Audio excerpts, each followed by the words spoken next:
Yeah, see, it says we're live. That's what I did the last time. Oh, you know what though? I don't think it showed the live thing at the top. Oh. Let me see now. Yeah, because now it's showing that we're live. Hey! Hi. We live, y'all! We live.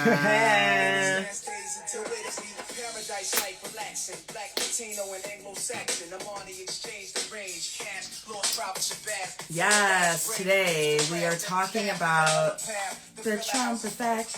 Hey! The Trump effect. The Trump effect. The Trump effect. Isn't it kind of sad that we're making a song? Very sad. For like homage to stupid Trump, but anyway. The Trump effect. The Trump effect. What? The Trump effect. What? The Trump effect. Everybody now. The Trump effect. What? The Trump effect. The Trump effect. The Trump effect. The Trump effect. What's up, girl? Okay, as you can see, listen, I am, MJ, the Mary J. listen, I was like, I'm gonna dress in all black and put on my shades because today's show is going to be shady. So you're dressing for the occasion. You know, yes. Probably gonna be the shadiest episode ever of Not Your Typical Girl Talk. I believe so. It will and definitely listen, go down in history. I came prepared because, you know, I believe one day we will have our own platform on a national stage. Mm-hmm. And if someone were to go back and watch the show, I wanted to come with some facts about things that Trump has actually done good in his administration, right? So I went and I took some time today and did some research. So I do have that to share. Mm-hmm. But the reality is, you know, if you're watching this, you know, later on, years from now, you know, right now we've learned that, you know, Trump has the coronavirus. And as we'll talk about in the show, even the transparency of him having the coronavirus is being questioned because based on the doctor's timelines, his own doctor came out and misspoke earlier today about how long he's had it. He said he misspoke.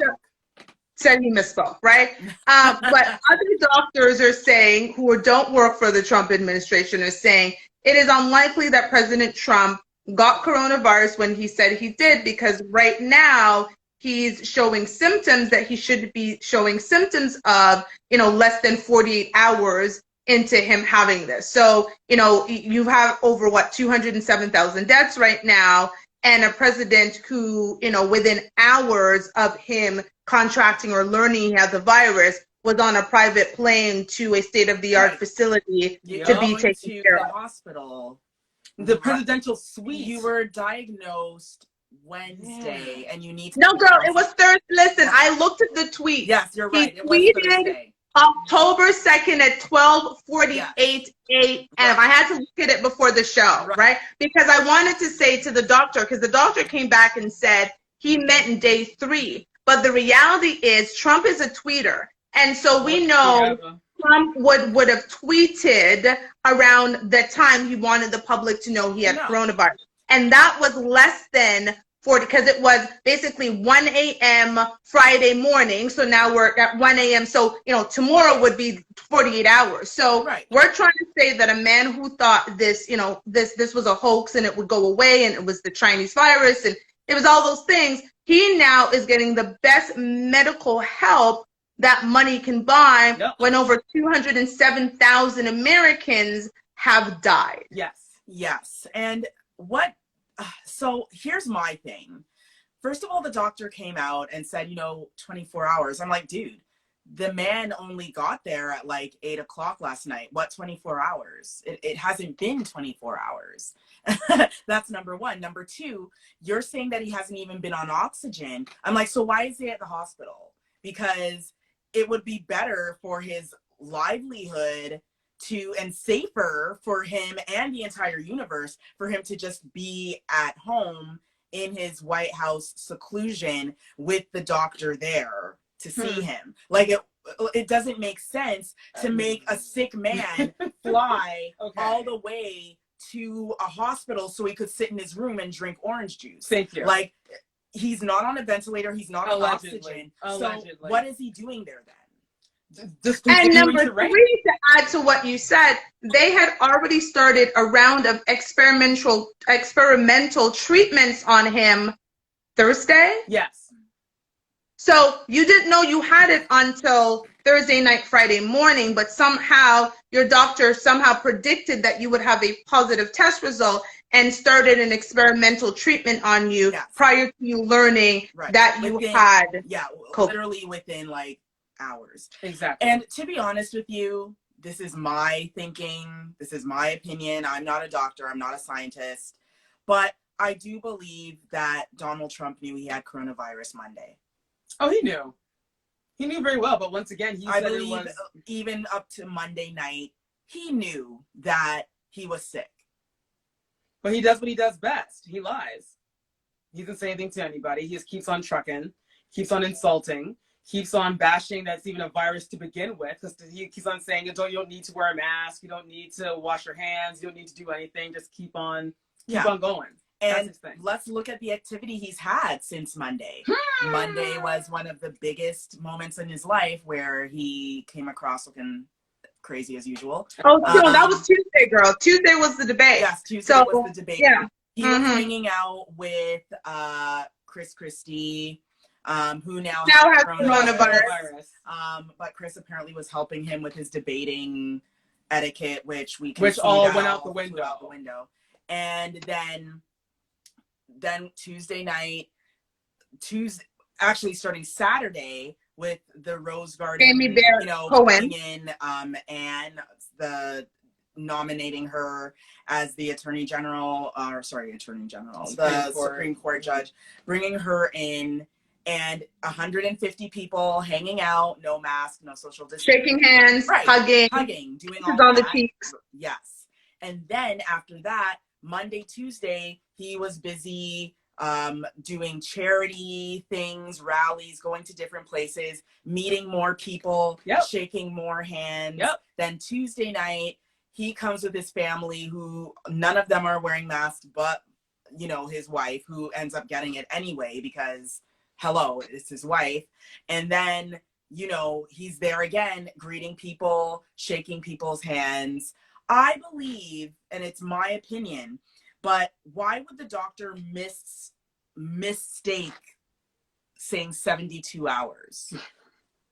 72 and 24, 72 and 48, they are totally different sounding numbers. How do you, I meant to say, no, dude, you are telling that was the truth. And that's why he bolted. He said 72 hours, and then someone said, Is he on steroids? And then he decided to bolt. No goodbye, no enough questions. That's it for today. He bolted. He bolted so quick that the other doctors, which I like to call the Avengers, that were standing beside him, all looked around, and then they followed him. Because he got caught. Exactly. And that was the one piece of truth that we heard today, that it's been longer than what Donald Trump, just because he tweeted at 1 a.m. in the morning doesn't mean that's when he had it.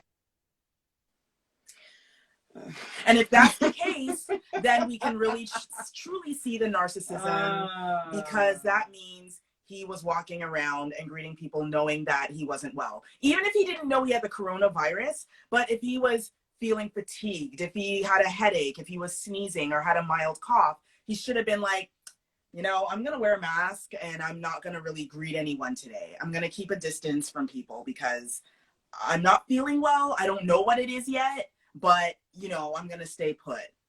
But that's what people with a common cold, that's what you do normally. You stay away from people.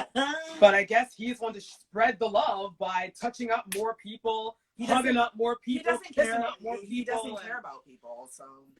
And here's the thing that I think is interesting. And I think some people, I watch CNN more than any other news station, so I can speak for CNN and HLN or what I watch in terms of international news.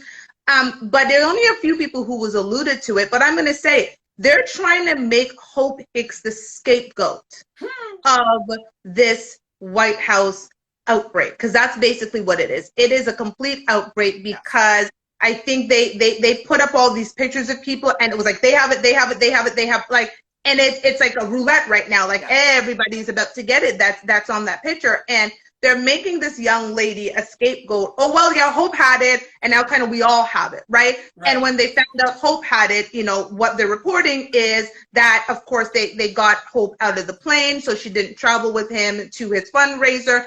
But a lady, and I believe she was a doctor on CNN, came out. I don't know, actually, she wasn't a doctor, but she's like, I've been on the plane. Hope would have actually been in a separate area from the president, right? And so therefore, the likelihood that somehow she's the one that got him sick, yeah, it may have happened, but that's like they're trying to create this scapegoat of making this young lady the scapegoat. Well, Hope had it, so now everybody's getting it, right? I don't think that's the reality, and that's the problem with Trump. And, you know, we're going to talk, you know, the Trump effect. And despite all of these things that don't make sense, he has somehow rallied a group of people who are literally, they're like evangelists for his cause. And he's not even that spiritual. And I don't even like to use the word evangelist with him, but he is so effective at what he does well that he's got a group of people who will go out there and tote his message and say how good he's done for the world. So I'm actually going to start with talking about some of the good achievement that Trump has had, right? And I read Business Insider. Your face telling me. I'm sorry. I can't see good and Trump in the same sentence, but we're gonna try. I'm gonna have an open mind, and we have to look at it like this. You're right. Remember, there are still smart people working for the White House. You know, and we have to remember that sometimes the president truly is just a symbol of leadership. Absolutely. And you know, so look at it as a party. I don't look at it as Trump. I look at it as Republican Party. It's easier to digest. Indeed. Now, I'm not saying there's a lot. I do have a few. It's going to take me a couple of minutes, but I wanted us to, because again, you know, we have collectively, we have watched videos, we have seen articles.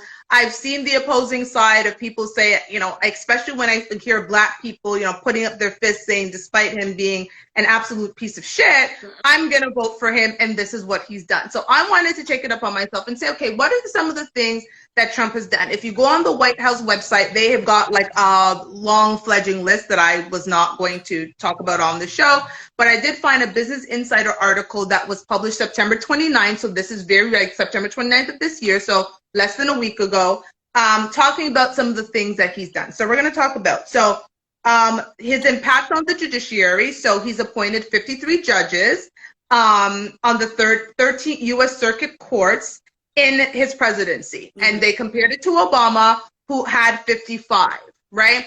And the reason this is significant is because we all know that he's choosing conservative judges. And this is going to have an impact for years to come. So if you compare his 53 with Obama's 55 in 2 terms, the impact that his, you know, nominees and his appointments are going to have is a big deal for years to come. So that was his impact.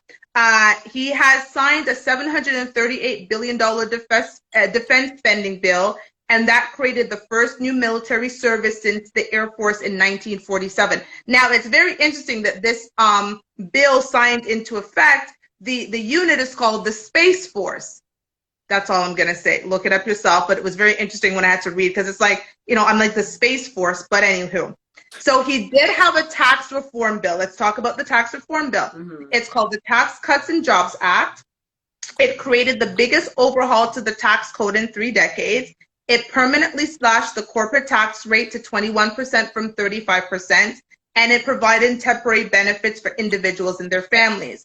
However, there is a note that though it got support from both sides, the problem is they don't actually think he's going to be able to achieve what has been set out in that bill. And a lot of people were concerned that the tax cuts were actually impacting large businesses. But the idea behind their saying is, well, if it impacts large businesses, they're then going to have a trickle-down effect and they're going to hire more people. That remains to be seen, but he did do it.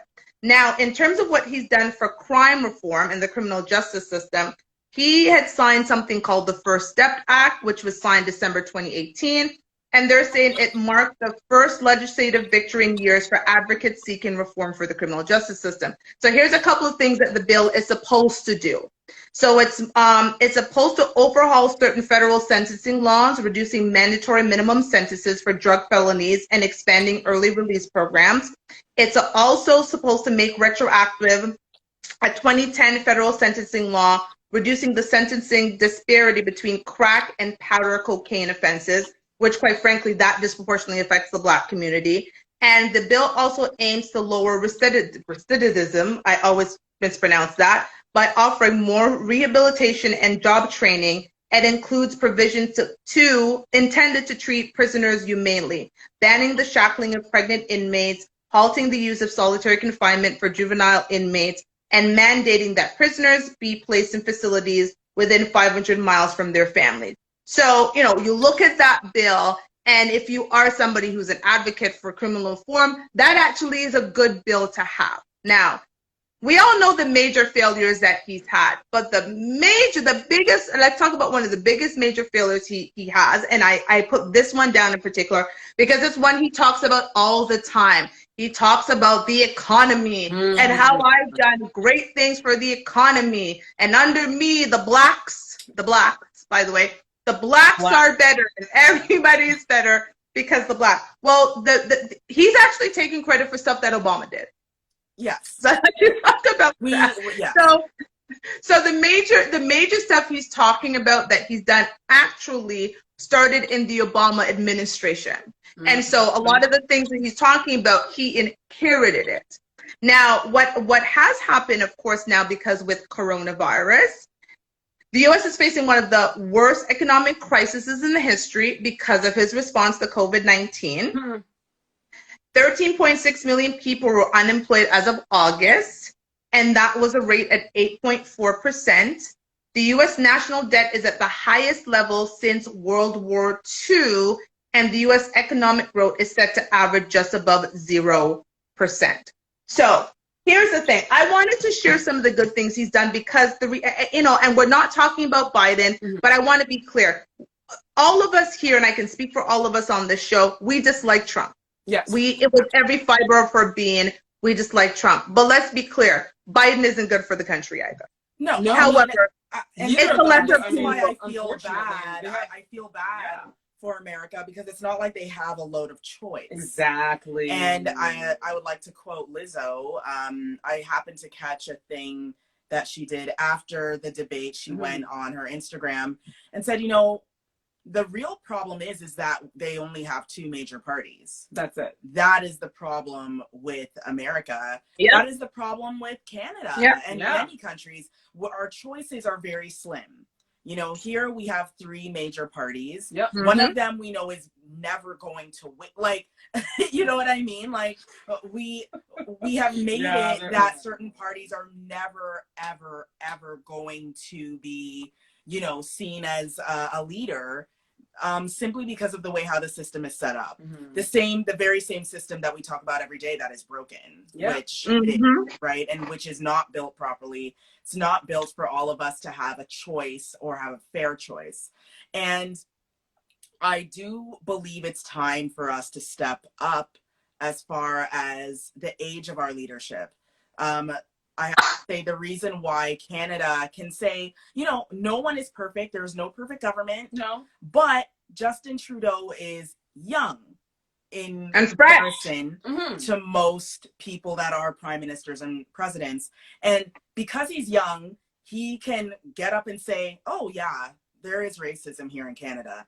And yes, I am a feminist. This is not going to come from anyone that is over 70 years old. No. And the problem is that we still see the same old white man mentality leading our countries, leading our cities, leading our governments. And that's why people are angry sometimes. And I'm not saying, please go vote. I want you to vote. Vote. Your ancestors died for it. Go vote. You need to go vote. However, I do understand the frustration that we still have an issue with voting, with having women in leadership, and we still have an issue with ageism. Anyone that looks like they're under 50 years old isn't taken seriously. That's true. It's sad. Even I read a quote someone put on their Instagram, and they said, you know, who do you vote for? The hella racist or the not so racist? And it's heartbreaking because we're just like, wow, like there's no choice. Really, I mean, America is just like, well, in truth, who do we vote for? That's why everyone's like, well, should I just vote for Kanye? And don't even get started. Don't do this. Please don't vote for Kanye. But it's true what you're saying. I mean, you're damned if you did and damned if you, like, neither party is going to help anybody at this point, especially from that crazy debate that we saw. Here's the thing. I saw two old babbling white men try to talk about how they were going to help a community they don't really know that much about, and quite frankly, probably don't like that much. We know, and you know, it's so interesting that, you know, I tagged you guys on something this week, and it was to get the audience going. It's a Black gentleman who was talking about why he was voting for Trump. And I think about 8 minutes and I just stopped because I think it's very interesting when you're talking to the uninformed, right? You can sound smart. You can always sound smart when you're talking to the uninformed. And, you know, his point was that, you know, before Trump was president, how the Black community loved him. Pause, stop, wrong. Right. Donald Trump has been a racist. We've known he's been a racist. Anybody who's known how to pick up a book, who's known how to read a newspaper, and this was before the internet, right? Donald Trump is a known racist. Yes, he did not want to get Black people into the apartment building in New York. Yeah, that's off the trigger because, you know, for anyone watching, go on Google. After this is done, go on Google, put in New York Times, Donald Trump, racism. It's an ongoing list. Of everything he's done since 1986 or 87. Yeah. As far as racism. The man would let He's Black people live in his apartment buildings. And he says it out loud. This isn't private stuff that a source. He says this in front of thousands of microphones and reporters. Okay.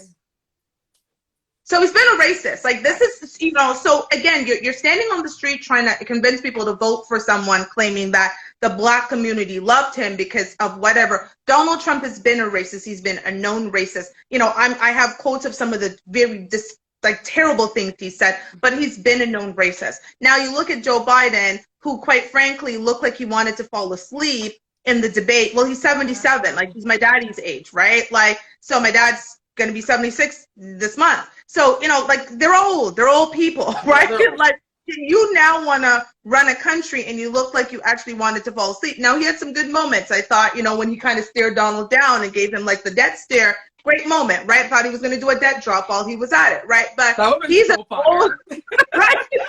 They're both old men babbling on about how they're going to help our community. Right. And neither one of them put forth a plan, right? Donald Trump came out with his $500 billion, I think, platinum plan, you know, a month before the election, which he can print that plan and wipe his ass with it because we know that nothing is happening. They can't even afford to build a wall. So where are they going with $500 I don't know where he's going with $5 million, and then people are asking him, where are you going to get that money from? Where's he going to get it? Because your economy's in the toilet. Girl. So, you know, it is unfortunate. Now, like you said, do you vote for the blatant racist? Right. Donald Trump is a blatant racist, right? Proud Boys, stand back and stand by. Mic drop. Okay. And that's also an issue, right? It's like, he stands for violence. He thinks violence should be bestowed upon anyone that doesn't agree with him. Yeah. And he continuously calls on the help of white supremacy groups, Nazi groups, which is very, like, to me, it's very, very scary. And maybe it's scary to me because I'm a Black woman, and at any point, you know, I could be walking down the street and some dude decides to punch me in the face because I look the way it happened. Yeah. Like, that's scary for me. Yeah. Okay. Like, at this point, at that point, when I hear rhetoric like that, I'm like, this guy doesn't even have enough sense to not say that. He's so proud of his racism. He's so proud of his white supremacy. I don't want to vote for a proud white supremacist. Despite the fact that people would, because I read both sides, I think it's important. People sit around and say, well, he's denounced white supremacy. Donald Trump has denounced white supremacy when there's a teleprompter in front of him. Exactly. Yes. When the world is When he's watching, speaking from the heart, of course. when he's speaking from the heart, he does not denounce them. No, right? And that's the reality. He will say, I don't know who David Duke is. Oh, but I know who David Duke is. Yep. I don't know the Proud Boys. I don't know who they are. But there's pictures of you with the guy who started Proud Boys. So you very clearly know who Proud Boys, right? Like white supremacy group, what are you talking about? Antifa is the real issue. As Joe Biden pointed out, Antifa is it's a theology. It's not a natural group. Exactly. Right? Proud Boys is a natural group, but Garcia, you said something interesting during the debate. Violent group. Oh my God. Right? And because we've watched videos of what they talk about, they basically said go around and punch anybody in the face who is not white, punch the trannies, punch the blacks, punch the Jews, punch the Muslims, punch them all. We come together so we can create mess. Our name might be Proud Boys, but we are men who are about to fuck you up. That's literally what, is that not what they said, ladies? That was their mantra. That's their mantra. And the thing is that for me, I see that and I'm like, so wait a minute, we're voting for a man that is upholding vigilantes to run out in the street and beat people up for peaceful protests. Yeah. And, you know, this guy that's walking around as the Proud Boy, you know, founder ambassador, he's like, oh yeah, we support Donald Trump, but the only issue with Donald Trump supporters is they're not violent enough. That's what he said. That's what he said. Quote, that was the quote. It's insane, man. They need to punch more. They need to choke more. He dreams about killing people in his sleep. Yeah. Yes, he did say that. He dreams about killing people in his sleep. I don't know. I was highly disturbed. I was highly disturbed that this group is aligned with someone that we're supposed to be putting into power to unite people. And to me, that is my concern. My other concern is that I don't know if America really knows what they want, and which is a bit more, you know, I'm losing hope for them because you give them exactly what they say they want, but they don't actually want it. And their chances are kind of dulled down now because what they want, neither of the parties are giving them a good offering anyway. So they're like stuck in a severe mess. Neither party is good right now. Yeah, you know, like I know a bunch of people are like, yeah, Michelle Obama should run. I'm like, you guys don't want Michelle Obama as your president. You don't want Michelle Obama. You don't. They can't handle Michelle. Michelle Obama don't want nothing to do. You didn't even want your own woman. You didn't even want Hillary. So why would you want Michelle? Michelle Obama's smarter than that. Yes. Anywho, Garcia, you said something that was very interesting when we were texting about the debate, and I didn't notice it, but you were so right. You were talking about the repetitiveness of some of the things that Donald Trump says and saying that basically that's what hypnotists use. Can you explain a bit about that? Yeah. So, and a lot of politicians use this. It is known even that Barack Obama has used the same sort of term. So neurolinguistic programming, it's the speaking to the mind, speaking to the unconscious mind. And I'm sure we all remember, and we will remember till our dying day, as old ladies, hope and change. Hope and change. Hope and change. I say that and you immediately picture Barack Obama. Yeah. Because he drilled it in our heads. Yeah. That as soon as you hear Barack, you're like, hope and change. Yeah, he's about hope. Yeah. He's about change. I'm voting for him. Yeah. So this is not new, but Donald uses it, I think, more than anyone I've ever seen in politics, which is repeating certain phrases over and over again. And something he said in the debate, and I can't remember word for word, but he kept on saying, I've done a very good job. I've done the best job. I'm the best president. I have done the best job. I have done the best job. It doesn't matter what he says around it. Around it, he could talk a bunch of garbage, but he keeps on saying, I'm the best. I'm the one you need to vote for. I'm a good president. I'm a good president. I'm a good president. I'm a good president. And he keeps on saying it, repetitive.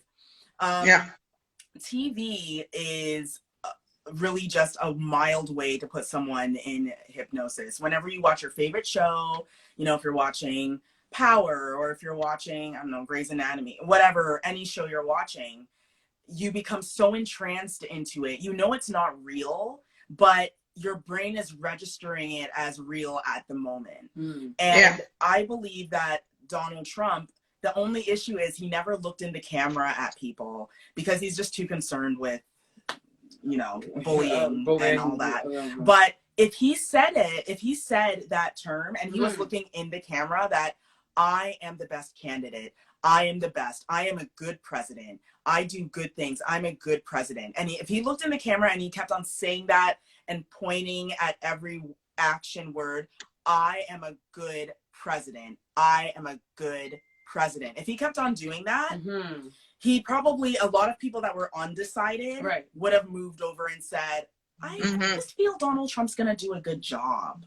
I don't know how I know. That's so interesting. But, and this is something, like, you can even go on YouTube, I forget the guy's name, but you can learn more about this sort of, like, you know, subconscious speaking, where you can, you know, even, like, sometimes I'll do it to people where it's like, you know, you need to give me some leeway here, perhaps something like a discount. It doesn't have to be, it doesn't have to be 20%.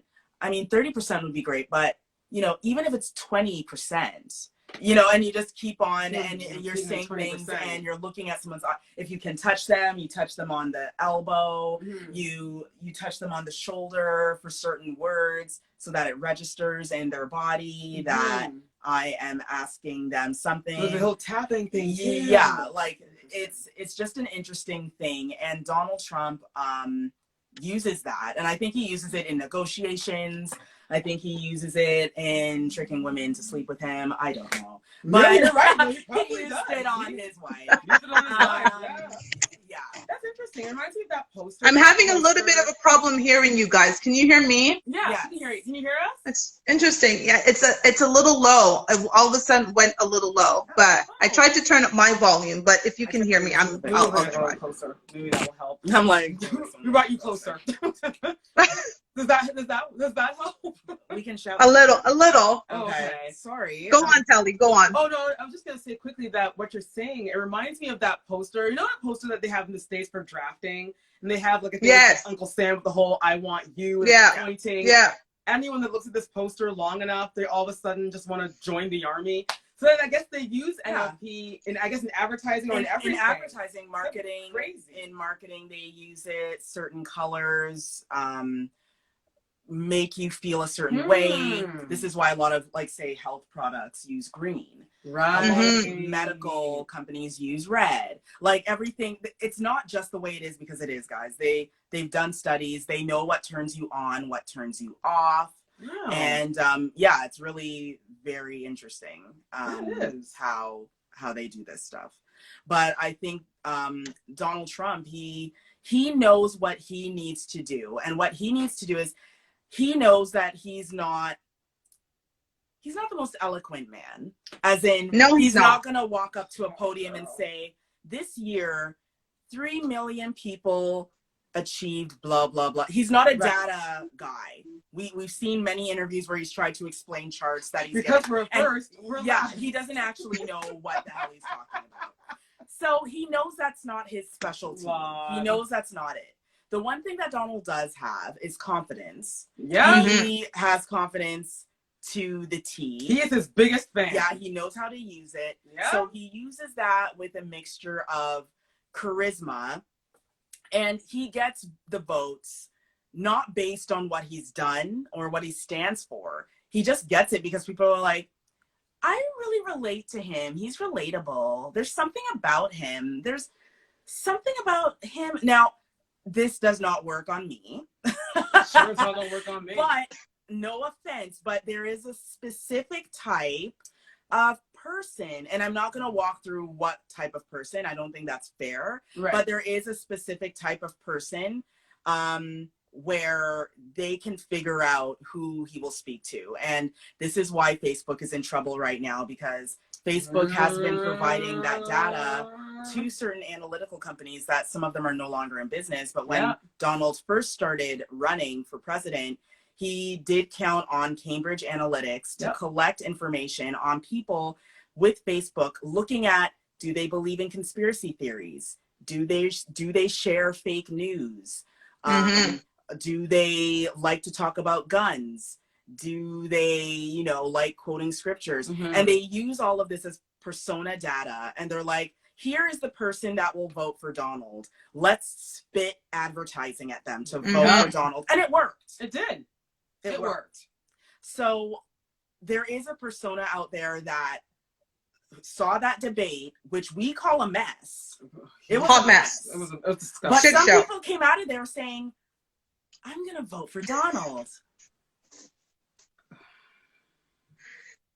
Listen, you know what? And I'm glad, thank you, Garcia, for explaining that to those that are watching, because that was an important part. When you said that, I thought that is so important, and it's something that people miss, because even that Proud Boys comment, I think, you know, you miss it. You miss it. It wasn't until someone says it again that you go, holy shit, like what he's done, because he slipped it in there. Yes. So here he is slipping. I am a great man. I'm a great president. I am good for your country. Best president ever, right? These little sound bites that he's saying, Proud Boy, stand by, stand up. So you're so right. It's programming certain people's mindset who are already, if they're if they believe in conspiracy theory, or, you know, he's gotten them down to a T. Yep. He knows who he's speaking to, and he throws those things in there. Because, you know, when you look on the surface of what he says is fucking vile. Pardon my language, but it is fine. Like, I'm going to repeat what he said when he was running for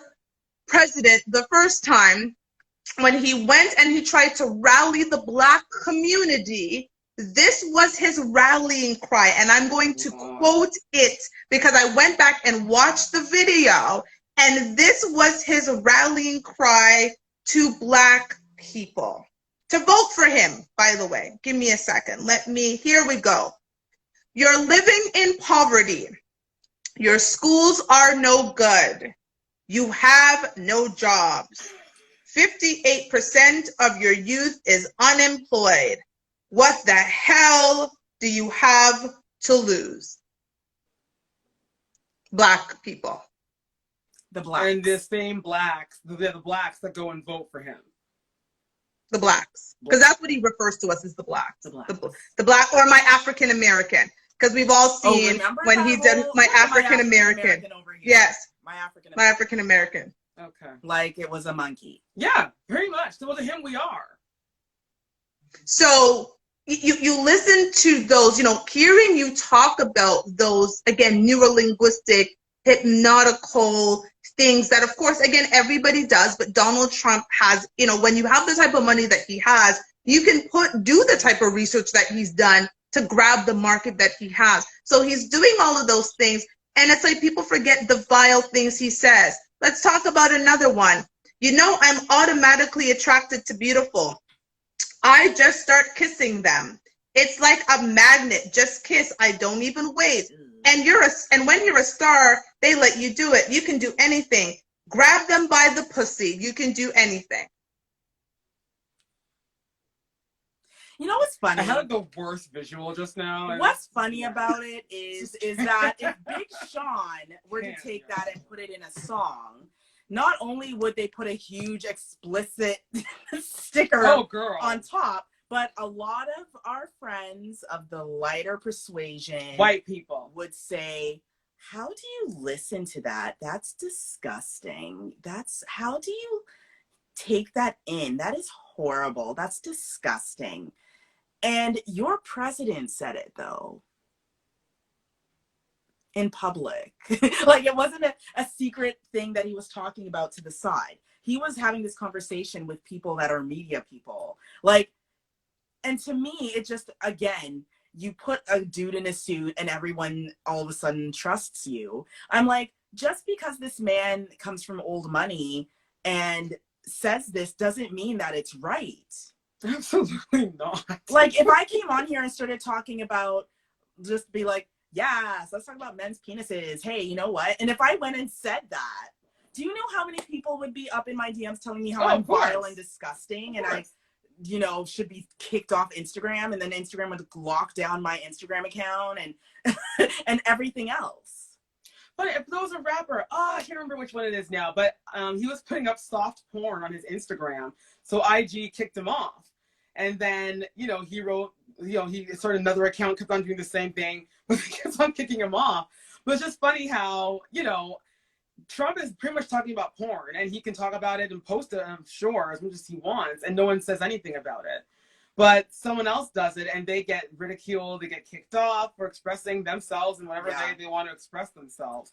Well, but Trump said it and got elected the president of the United States of America. And right? He showed, and this is why this show was called the Trump effect, because you know the old saying, fool me once, shame on me, fool me twice. Well, fool me once, shame on you, fool me twice, shame on me, right? Trump showed people who he is. He has been showing people who he is. Yes. He has a record of being a misogynist and a racist. Yes. This is not new. No. It did not become an issue when he ran for president. People have known this. Let's not forget the Central Park Five. Let's not forget the birther. You're trying to still say that the first black president, or biracial, however you want to talk him, he black to me. See, what up, Obama? You know what I'm saying? Like, he was born in Kenya. This is something that he told over and over again. This is a man who talks vilely about his own daughter, and basically, if she wasn't his daughter, he would fuck her. Yeah, because he said that's basically what he said. She's got a nice rack. And he entertained in this conversation with Howard Stern. And even Howard Stern was like, well, yeah, it's my show and I know what my show's about. So I talked about it, but I was very disturbed that this man was actually talking. Like, he didn't. He said he thought that Donald was going to tell him to shut up. That's what a real father would do. But he was like shocked that he was actually entertaining, like, yeah, my she's hot. She's, she wasn't my daughter. He wants to sleep with his daughter. He wants to sleep with her. And she's an idiot walking around with him. It makes you wonder. So, if this man doesn't have an effect on people, I feel like Donald Trump should be studied. Like, somebody should put out an actual study, because there is a Trump effect. Again, you showed your whole ass, right? People, this all came out. And regardless of whether or not, we might think that Russia was involved, and I do think Russia was involved with respect to getting him elected, he still got elected. Yeah. Right? And people went out in droves. And to this day, you've got people who are Donald Trump all the way. You cannot tell them anything about Donald Trump, even when he speaks vilely about them. Herbert Kane has now died because he wanted to follow a man who showed that he could care less about whether black men were dying in the streets. Okay. And this man showed up at a Trump rally, and at his age, is sitting in the front row with no mask to get coronavirus and die. So you will have people who follow him blindly, despite the fact that he's shown, I don't care about your segment of the population. Yep. I might care about you personally. So Toshiba, Garcia, and Telly, you are the good blacks, right? But the other blacks, the others, don't care about those blacks, those African Americans. How can you stand by a man who is blatantly said he does not really care about the group from which you come? And this is why I feel right now a lot of people, what effect does it make that Donald Trump has COVID-19? What effect is it going to have on people now? And I know that already now people are very suspect. It's like, if he is sick, because some people out there believe that it's a whole bunch of for him to not have to debate again, because he's trying to stay away from debating. He's trying to change. He's trying to see if he can lengthen, he's trying to see if he can prolong. There are many different theories that people have. But what this is showing us, that everything that Donald Trump is involved in has to become shady. It all has to become sus. Now, your doctor comes out. He has no real facts. He doesn't want to answer any questions, and he jetted before the time. They asked him if he's doing any steroids. He took off like Usain Bolt. And again, he gave no reason as to why he's in the hospital. If he's fine, then why is he here? And why does he have 12 doctors if he's fine? Because he's not fine. So, and I'm going to talk like a conspiracy theory. Someone said it and I thought it was interesting. They're like, someone actually tweeted this and it was so interesting. They said in October, Trump is going to get COVID-19. And he's going to, I'm going to send it to you after the show. What? And they said he is going to emerge at the end of it and talk about how great of a treatment he got. And, you know, right now they're giving him the experimental treatment and how people should run out and go get these vaccines. And so I thought, holy crap, like, that's clairvoyance on another level. They actually put in October, it was like in October, or, you know, a couple weeks before the elections. It was very just, and so it's interesting for people who wouldn't consider themselves conspiracy theorists, who are like, everything that comes out of a Trump White House is a lie. And how can I believe? Because if in a week or two, we see Donald Trump standing up strong and ever talking about this vaccine that he's been trying to push and saying that we should all go out and get it before the election, everything comes into question. Everything.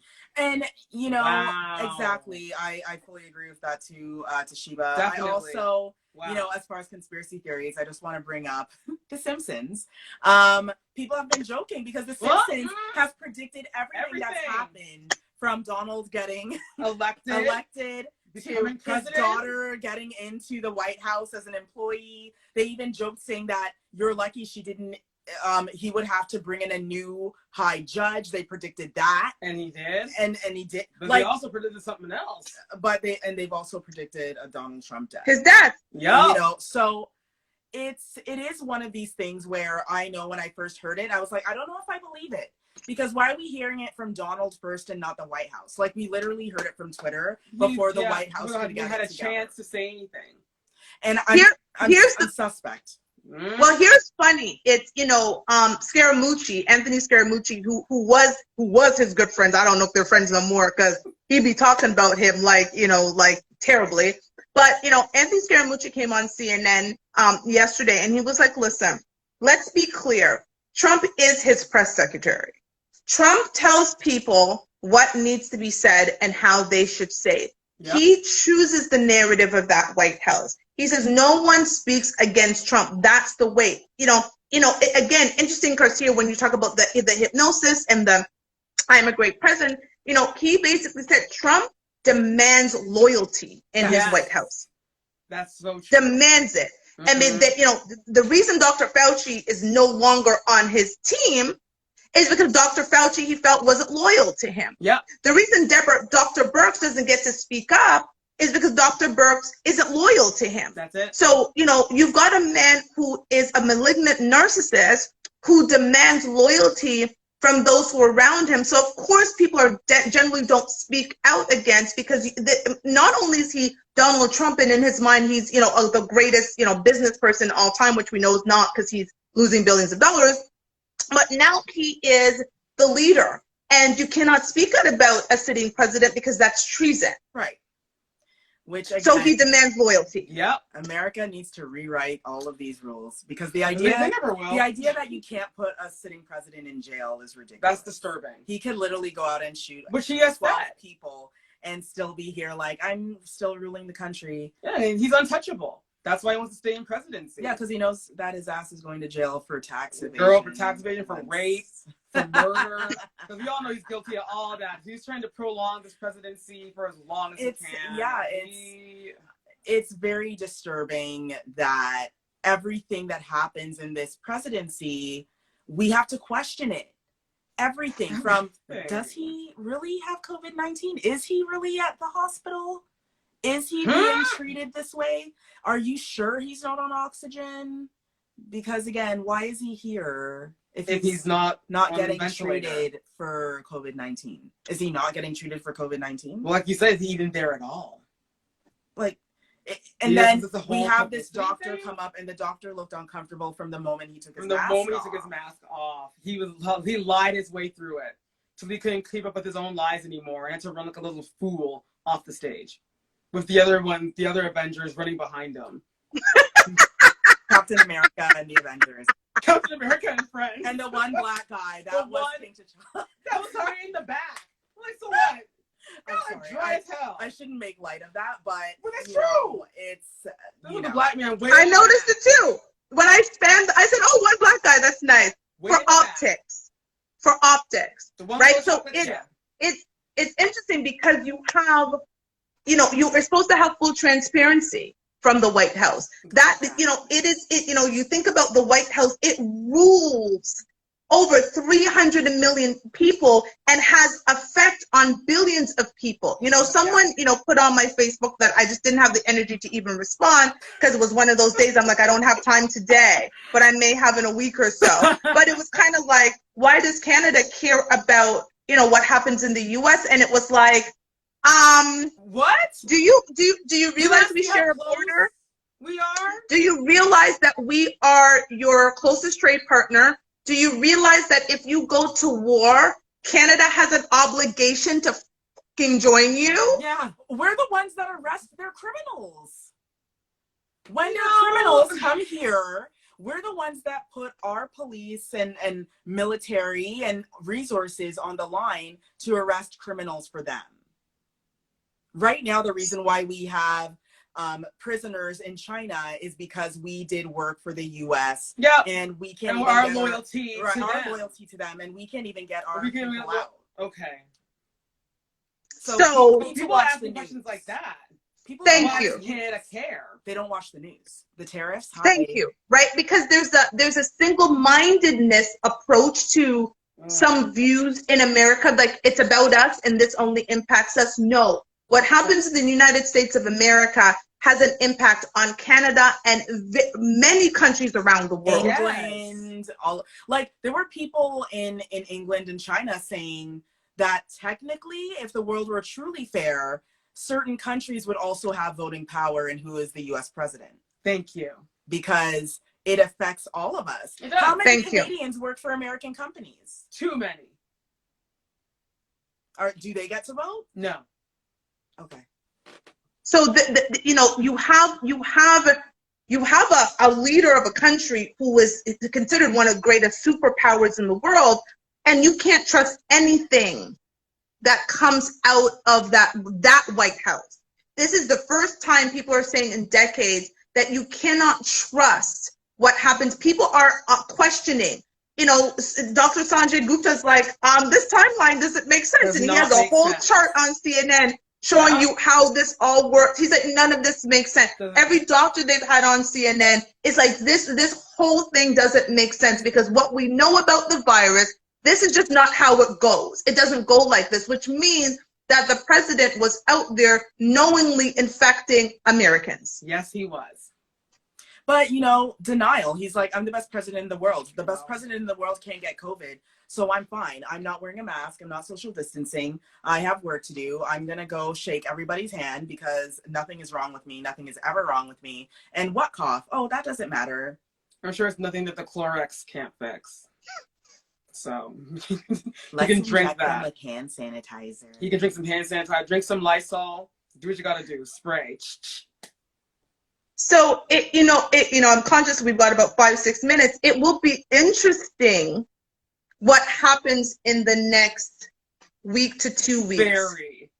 Because if this man does come out as a pillar of strength at 74 years old, like they like to mention, he's 74, he's overweight. Dr. Gupta said, and I died. He's like, he's 74, he's overweight, he's got all of these underlying conditions.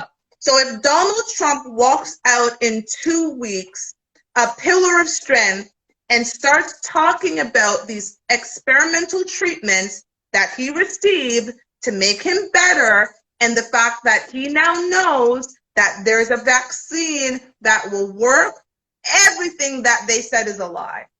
Because there's absolutely, you know, as someone whose father has been impacted by COVID, and again, my father and Donald Trump are very close in age. My father has had underlying conditions and so forth. Our family, we have, you know, my father physically is alive, but because of COVID, got a stroke, was in an induced coma, and now has full-blown dementia and doesn't know who his 7 children are, right?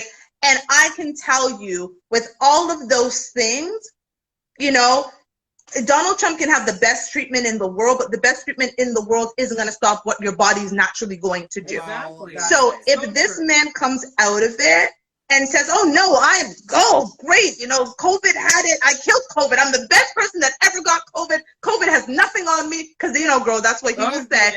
And if this man comes out and totes these experimental drugs and tell people to go line up and get a vaccine, all this was a lie. Yep. Yes, I agree. 100%. I fully agree. And, you know, again, we have seen very rich people, very cherished people have COVID, and some of them didn't make it. Some of them died. Some people came out and said, look, my heart now is forever compromised. My kidneys are forever compromised. You lost limbs? Yeah, I've lost memory. Like, everyone is coming out with their own wounds. Right. So I am going to be because I know people that are in my age group, we're considered young, you know, that have come out with this, and they now have issues. They can't take a deep breath. No. You know, they won't be able to run as much as they used to. Some of them now have asthma. Right. Exactly. There's all these different things. So if he comes out and he's perfectly fine and nothing's wrong with him, then I probably might side with the conspirators who are like, look, nothing was wrong with him. He never had it. Because like you said, Toshiba, I mean, you know, he's been routing and toting about this vaccine that was going to be went out before November 3rd or before the end of the year. When we all know it should take 2 years for the vaccine. What a coincidence that all of a sudden he has COVID, and then tomorrow he's going to march out by himself. Look, everyone, I'm healed thanks to this vaccine, and telling the whole world to run and take it. It's going to be like Noah's Ark. We're going to see who's going to be the fool to fall for that. And you know that. And the Trump effect. Sadly, there's going to be a lot of Americans that are going to I don't want a Trump vaccine, man. I don't want nothing but that man. I don't even want a Trudeau vaccine. I want none of their vaccines. I don't want no. And just a reminder, Trudeau as in the Canadian Prime Minister, which is where we are from. So, yeah. Right? We don't want none of their vaccines. No. So, you know, this is what the Trump effect is. And, you know, it was timely that we decided to do the show a couple weeks ago, and everything that's happening, it's like the universe knew. Like, this is the real Trump effect.